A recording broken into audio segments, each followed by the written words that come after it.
The last time I spoke with you guys, the Giants had just come off a three-game sweep of the Atlanta Braves. And in that time, they've kind of gone up and down. The offense still isn't clicking. They dropped two of three to the division rival Los Angeles Dodgers, as well as losing two out of three to the Cleveland Guardians at home. But in the midst of all that, they managed to pull off one of the biggest blockbuster trades in my lifetime as a San Francisco Giants fan. We are in the Rafael Devers era of San Francisco Giants baseball. Let's talk about it. I'm your host, Darius Lott, and this is Second and King. Welcome to Second and King. Hit from high, hits it deep, it is out of here! Your one-stop shop for everything San Francisco Giants. And there's a shot, deep right field by Crawford. Adios, pelota! And now, here's your host, Darius Lott. Yeah! What's going on, y'all? Welcome back to another edition of Second and King. I am your host, as I said at the top, Darius Lott. And today, it's kind of weird to feel like the games are secondary almost, but and they are important. I'm not saying that the games aren't important, but the last time I talked to you guys, things were going relatively slow from an offensive standpoint for the Giants. And for the most part, they still kind of are. They're still trying to find a way to spark the offense and get it going on a more consistent basis and rack up some wins here as they continue to push towards a playoff spot. But out of nowhere, on last Sunday, just before Sunday Night Baseball was about to kick off, we were about to have this decisive, pivotal game of this three-game series against the Los Angeles Dodgers at Dodger Stadium. And news drops just out of the blue. I believe it was Robert Murray with the tweet. It was the tweet heard around the world in many respects, that Rafael Devers, the big slugger from the Boston Red Sox, was headed out west to join the San Francisco Giants. And I've been a part of some, as my time as a Giants fan, been a part of some major acquisitions, and trades, free agent signings, what have you. A lot of guys have come through San Francisco and have been, key contributors for the Giants in the time that I've been alive. But this trade is huge. It almost, overshadows all of those. And those weren't small ones. A lot of those deals, helped the Giants, win crucial games, help them win playoff series, help them win World Series. But you can point to a few that aren't exactly superstars. A few of my favorites, Hunter Pence, Jake Peavy, Marco Scutaro. Those are just some of the smaller, I guess they are smaller, but they're also somewhat noteworthy because, Hunter Pence is one of the most beloved Giants, in history. He's one of a fan favorite for a lot of Giants fans. I know he's one of my personal favorites, but, Hunter won't ever be confused as being a superstar like that player of that type of magnitude. He's kind of a superstar to us as Giants fans. We kind of revere our players in very high regard anyway, regardless of their status or stature among, overall baseball pundits and fans. But Rafael Devers is a dude. Like, he is like one of those guys that you think about as being a difference maker for a team, and especially in the middle of a lineup. And the Giants, out of nowhere, Buster Posey, Zach Manassian put their heads together and they pulled this trade off. And almost, I want to say the 11th hour, because it was right before we were getting ready to start this game on Sunday against the Dodgers. And they pulled it off and they got it done. And Rafael Devers, I I have to keep saying it because it almost doesn't feel real, but Rafael Devers is a San Francisco Giant now, and it's insane. So a little bit about the trade itself. So the Giants, they get what they want. They wanted Rafael Devers, and they got him in exchange for left-handed pitcher Kyle Harrison, right-handed pitcher Jordan Hicks, outfield prospect James Tibbs III, and minor league pitcher Jose Bayo. Not to be confused with the Bayo that is currently on the Red Sox. There's no relation there. But yeah, that was the return package for Rafael Devers being sent to Boston. And it took everybody by surprise. Like it took the national media by surprise. It took Giants fans by surprise. Hell, it took Red Sox fans by surprise. And I don't blame them, because they're probably thinking there's no way we're losing Devers. One, he's signed long term. He's under contract. He signed a 10-year, $313 million deal with the Red Sox. He signed through 2033, until he's, age 36? So, no way he's going anywhere.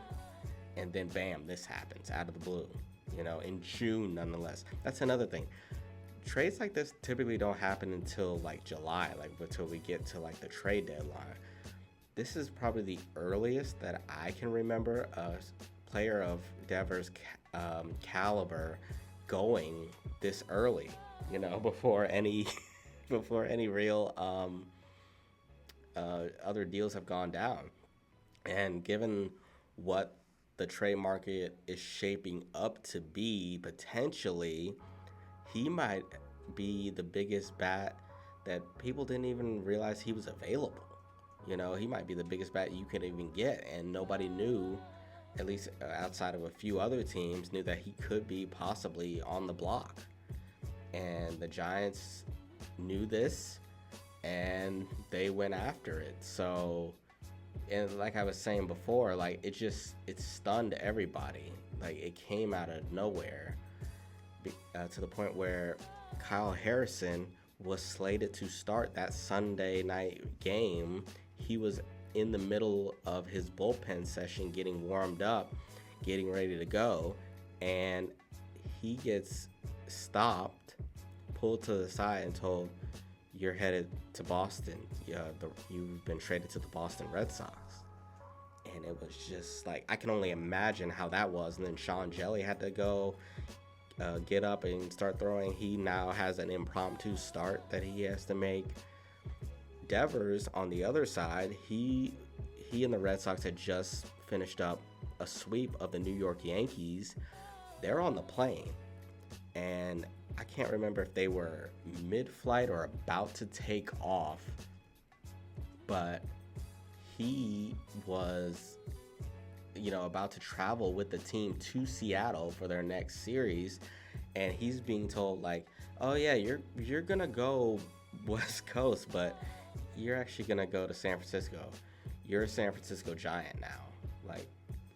Insane turn of events for the Giants and for this fan base, because this lit up the whole fan base. Everybody I saw on Twitter and all over different social media platforms were raving excited about this move, because it was the kind of move that felt kind of lost, that the Giants could even get done. Could the Giants even lure a player like Devers to San Francisco? They had tried, in free agency. They went after Aaron Judge. They went after Shohei Ohtani. Even before that, they went after Giancarlo Stanton in a trade. They went after Bryce Harper. And they were all, turned. Every single time the Giants were turned away. They were not able to acquire those players that they wanted for the team, for the fan base, and it stuck in our craw for a long time. That maybe we don't get the high price free agents that we want, the big sluggers in the middle of our lineup that we want. We probably won't see another Barry Bonds type hitter in Oracle Park ever again. That was the feeling. That was the overall sentiment. And then Buster Posey, in 6 months? He's been doing this job. Just, in 6 months, he did something that Farhan Zaidi couldn't do in 6 years, his time with the Giants. He pulls off, for one, he goes out this past offseason. He sees the glaring need at shortstop. He gets Willy Adames. Before anyone can turn and pivot to Adames after Juan Soto signs, he's all over that. He grabs him first. So, and I thought that was a very smart plan of attack by Posey and Manassian to go and get Willie right away, because they know they have a glaring hole at shortstop. So they bring in Willie, and they supplement the roster with other smaller moves. They don't do much else after that. And the Giants lean a lot on their starting pitching. They're grinding out wins whenever they can, getting the timely hits when they can, and they've had this really solid start to the season, but it always felt like they needed more. Like they were always lacking in some area. They were definitely lacking in terms of power, but they were also lacking in terms of getting the big hit and guys just getting good pitches to hit and just having better at bats.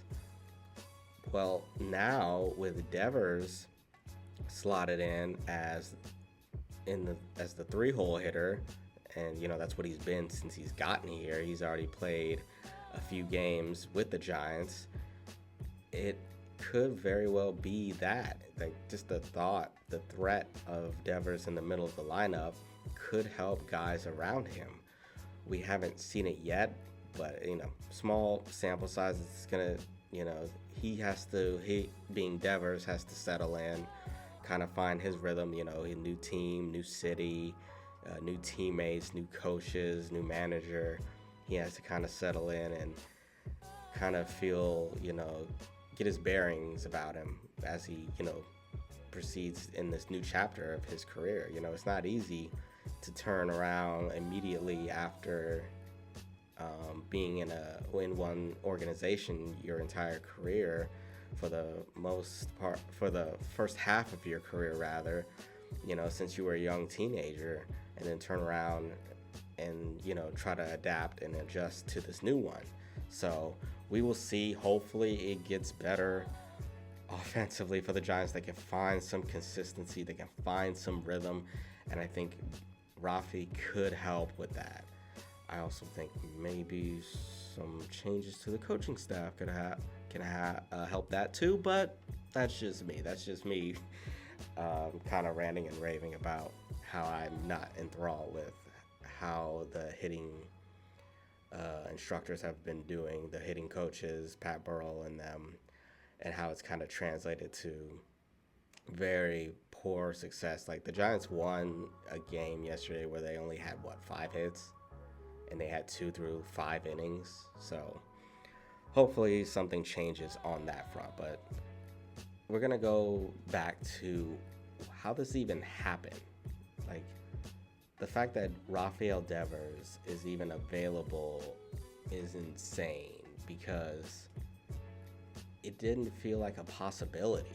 It didn't feel like he was going to be moved. And apparently there have been fractures in the fabric of the Red Sox organization that have kind of led to this point, and a lot of distrust and just hurt feelings on both sides, both on Rafael Devers' side and the Boston Red Sox side. So, and it goes back to the signing for the Red Sox of Alex Bregman. Alex Bregman, third baseman, used to be with the Astros. He was a free agent last offseason, and not the Giants. The Red Sox signed him fairly late in the game and brought him in. And I can't remember because I heard this from a number of different podcasts and interviews that apparently the original plan was Devers stays at third and Bregman plays second. I couldn't find any articles that actually support that. So like if Devers was told if he's coming in, Bregman that is, if he's coming in, that he would be safe playing third and Bregman's going to move to second, and then he gets to spring training and Bregman is at third taking grounders, I can imagine him feeling some type of way. But we don't know. I don't know personally if that is the case. But here's the thing, and I'm going to defend the Red Sox a little bit here. They're within their right if they ask Rafael Devers, we want to bring in Bregman. He's going to play third, and you're going to be the full-time DH. They are well within their right to do that. That is fine. That is what apparently they wanted. That's what they wanted him to do, and he seemed up for it. He seemed fine, but he did ask his manager, Alex Cora, do you think I'm going to need, to take grounders in the field? Do you think I'll need reps in the field? Will I be playing the field at all? And Alex Cora and basically the Red Sox said they are keeping him as the primary designated hitter for all of 2025, and he will not see the field. That is what Devers was told by Red Sox brass, what he was told by his manager. So he's the DH, and he's cool with that. That's fine. Bregman will play third base. Then something unforeseen happened. These things happen in sports all the time. You can never prepare for an injury, but that's what happened with the Boston Red Sox. Tristan Casas, their full-time first baseman, he goes down with an injury. He's out for the rest of 2025 with a ruptured left patella tendon. So now they have a hole at first base and not a lot of alternatives. So after not taking in a single grounder at first base the entire season to this point, the Red Sox then turn around and ask, we're going to need you at first base. And Devers says no. He basically says no. He was even asked straight up in an interview. He was there with his translator, and they asked him, well, if the Red Sox asked you to play first, would you do it? And he said no. He flat out said, I won't do that because I was told, because Rafi was basically told I wouldn't have to. Now, like I said before, Red Sox are well within their right to say, we're going to bring in Bregman. We want him to play third. We're going to move you off of third, and you're going to be the full-time DH. That is fine. But I think then they're a little less justified in asking Rafi to switch again, this time to a position in first base that he's never played before. That's where I think the issue is, and it just sounds like the whole issue in Boston comes down to lack of communication. It shouldn't fall on Rafael Devers when Tristan Casas gets hurt, and rather than finding alternatives to man things at first base, rather than do that, it's not on Devers for that. Rather than do that, they want to just put Devers at first base and say call it good. But it's like that didn't work for Rafi. Obviously it didn't work for him at all, because they decided they didn't want to have him play. They decided that they didn't want to find other means at first base, and they just wanted Rafi to stay, to just fill in there because they asked, even though they told him you're practically just the DH and that's all you have to worry about. Don't even bring your glove. Just leave your glove. That's basically the gist of what was being said here. And it's kind of crazy that this whole situation unfolded the way it did, from the Red Sox standpoint, because it seems so simple. It seemed as simple as, let's have a conversation, and let's nip this in the bud early. And apparently there was the owner of the Sox went to Kansas City while the team was there. He got on a plane, flew out there, and had a conversation with Rafael Devers. And we didn't really see or hear anything about what transpired or what came through with that. It kind of just came out of nowhere. But yeah, they had a meeting apparently of some kind, and nothing really came of it. We didn't really hear a whole lot about it, and that was kind of the last big thing we heard on the Red Sox front about the Devers situation. So fast forward to now, Buster and Zach Manassian are having conversations about, what they can do for the team. So Posey then calls Breslow about, in the way that they put it in this Pavlovich article, something minor. But there was something that I guess Buster couldn't stop thinking about. So he opens a group chat that he has with GM Zach Manassian and assistant GM Jeremy Shelley, and Posey's in the midst of this conversation with Craig Breslow, and he says, "Do you think I should ask about Devers?" And he waited, and then he got a thumbs up emoji, and then it was kind of going on from there. And it sounds like these talks have been going on for quite some time. It says Buster's been in contact with Craig for a month now. It all started with that text message, should I ask about Devers? And I guess Buster he kept his eyes and ears peeled on the situation that was happening in Boston with Devers, and asked would he be available. And the way Buster described it is, it would get close, then it would not get close. There would be some traction, then it goes silent again, and he wasn't sure at first. But I guess as we got closer to mid-June, those talks heated up yet again. And it sounds like the way that this happened, I mentioned earlier about how early this happened, and it takes me back to the offseason. Remember how quickly Buster went out and got Willy Adames before anyone else could pivot from Juan Soto and their Juan Soto plans, and how quickly that happened. He got out ahead of it.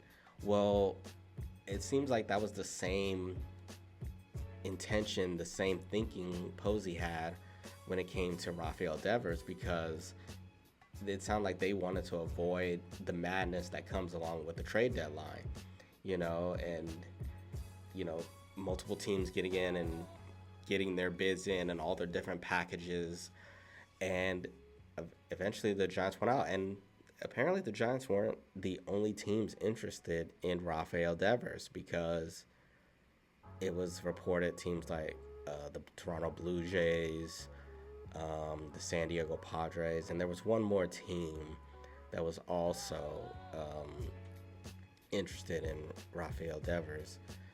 but ultimately it was the Giants that got him. And I think the main thing was, and then it wasn't confirmed or denied, it was the money. The Giants were willing seemingly to take on the remainder of Rafael Devers' existing contract, whereas I think other teams weren't willing to do so. And I think that was the big factor in the Giants getting this deal done. He is roughly owed $255 million over the next 8.5 seasons.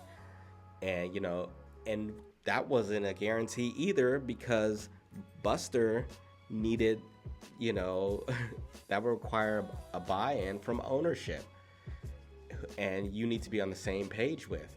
But luckily, Buster Posey, being who he is and what he's done for the Giants already, it was kind of a no-brainer for Greg Johnson to be all in on this. It just seemed like, well, if we can actually get this done, yeah, we'll front that and let's get it done. And that's exactly what happened. And just like that, we have Rafael Devers hitting in the middle of the San Francisco Giants lineup. It still doesn't feel real, but here we are. And funny enough, the next opponent for the Giants coming up, starting tonight, in fact, is going to be the Boston Red Sox, who are in town. Rafael Devers will play against his former team starting tonight this weekend. I will be at Sunday's game. I'm trying to caught me one of those Jung Hoo Lee hooded jerseys that they're giving out. But yeah, it's crazy what has happened here. I know I keep saying it because it just feels like a dream. Like, the first thing I did immediately when this trade went through, once I saw that it was real, is I called my dad. First he didn't pick up his phone, so then I called my mom and told her, please, when you get a chance, tell Dad to call me back ASAP, because my dad has been a fan of Rafael Devers for years, and he even said at one point, man, imagine having him in the middle of the lineup. He'd be great. And here we are, 2025, and here he is. Rafael Devers is a San Francisco Giant, and it's incredible. So the Giants get Devers, and he's in the midst of one of his best starts to a season, which didn't start out that way. He actually was struggling right out of the gate. I forget the streak he had opening the season. He had an offer going, and it didn't look good, but he has rebounded in spectacular fashion, and the numbers he has right now are very much in line with Rafael Devers-esque numbers. So he's batting .272 with an on base of .401, .498 slugging, an .899 OPS, and a .151 OPS plus. He's got 15 home runs, and if you're a Giants fan, you know very well, everyone's talking about nobody has crossed the 30 home run mark in San Francisco since Barry Bonds. Well, Rafael Devers is 15 home runs away. He's already halfway there. So, I know those 15 didn't come with us. They came with the Red Sox, but when it's all said and done, he can have 30. Maybe Elliot Ramos joins him like I predicted. Who knows? And in return for Rafael Devers, like I mentioned, a couple of minor leaguers, Jose Bayo. Don't know a whole lot about him other than, he's in low A. And I guess he doesn't throw particularly hard, but he has some good stuff, like some good breaking stuff, some good off-speed stuff. Didn't really get a chance to really dive into him and, what makes him a special kind of player. But one player that I do know that is going to Boston in the exchange for the left-handed hitting Devers, James Tibbs III. He was the first-round pick for the Giants in last year's MLB draft, and he was somebody I was particularly high on. I like Tibbs a lot. The profile on him was very good. somebody who has good bat-to-ball skills, very good eye at the plate. I actually was working on a prospect profile episode on Tibbs, and it was due to come out Monday, the day after the Devers trade. So I still have that audio and everything. I don't know. That may just be one I scrap. But Tibbs, I think Boston fans are going to like Tibbs. And I think his swing and his play might play well in Fenway if, he gets the call at some point down the line. I think he's still a few years away from being big league ready. But I think Tibbs is a good get for the Boston Red Sox. And they addressed a need in terms of pitching. They needed at least starting pitching. They brought in Jordan Hicks, who was a starter for us and was moved to the bullpen after he was just dreadful. I don't know how Boston plans to use him. I think he's dealing with some injury right now, so he may not be able to pitch for them right now. They get his 4-year, $40 million deal off the books. So that's good for the Giants. They don't have to front that anymore, especially given that they're going to be tying their money to bigger things in regards to Rafael Devers. And they also received left-handed pitching Kyle Harrison. He was once a top prospect for the Giants. Nice, it's the good electric fastball, gets on you quick. It's one of his best pitches. He's been working a lot better this season on improving his off-speed stuff, his slider, his slurving slider, his slurve, and trying to mix in some other things. It looks like he's been working on a changeup as well. But there's a lot to like about Kyle Harrison, and he gets to be reunited with Andrew Bailey, pitching wizard that used to be with the San Francisco Giants, and we know what Bailey's all about and what he can do. So it's good. I think that's going to be good for Kyle in the long run. I will miss him. I did hold out hope that maybe he starts to turn things around, and it looked like he was starting to turn things around. He got sent down in the minors toward the end of spring training, and I think that was possibly the best thing that happened to him, because he's starting to show a lot of the promise that a lot of scouts had for him. I guess we'll just have to wait and see.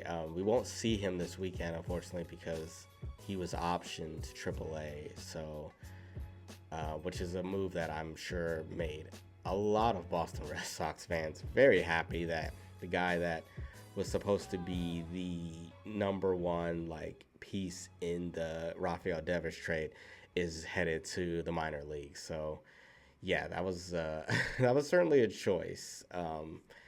But yeah, I just really wanted to designate this episode talking about Devers, the whole saga that led to him getting to San Francisco, which would lead us to today, and what this could potentially mean for the Giants. And I think it could just mean big things for the Giants going forward, because they've lacked a big bat presence in the middle of the lineup for years, since Bonds. Well, Devers fixes that. And if you look at the potential of this lineup, think about it, Jung-Hoo Lee leading off, then you can put Willy Adames, Devers in the middle, Elliot Ramos, Matt Chapman when he comes back, maybe Wilmer Flores gets in there, at first base or whatever.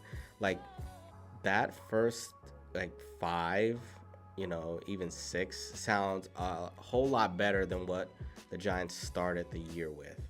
And it could potentially even get better.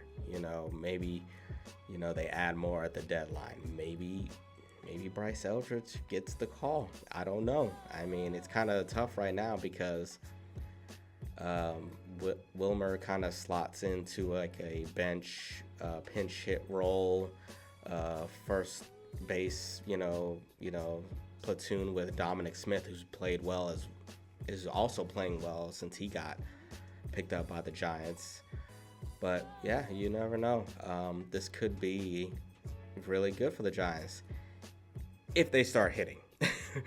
When's that still has to happen, because right now, as we are a few games into the Rafael Devers era, he's done fairly well. His debut gave him 2 for 5 with an RBI double, hit a rocket out to Triples Alley.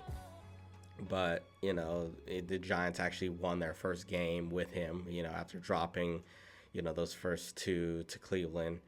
But it has to get going at some point on a consistent basis for this Giants offense, because right now they are a team that is solely held up by its pitching, and they really need to get it going with the bats. So that's where I'll leave it for this one. Thank you guys for joining me for another edition of Second and King. Make sure you follow me on Twitter, Instagram, all that good stuff. Check out the show on Spotify and Apple Podcasts. Make sure you leave a rating and review if you like this. And if you're listening on YouTube, make sure you like the video, subscribe to the channel if you haven't already, and comment on the videos. Like to hear what you guys have to say. But that's gonna do it for this edition of Second and King. I am your host, Darius Lott, and as always, go Giants.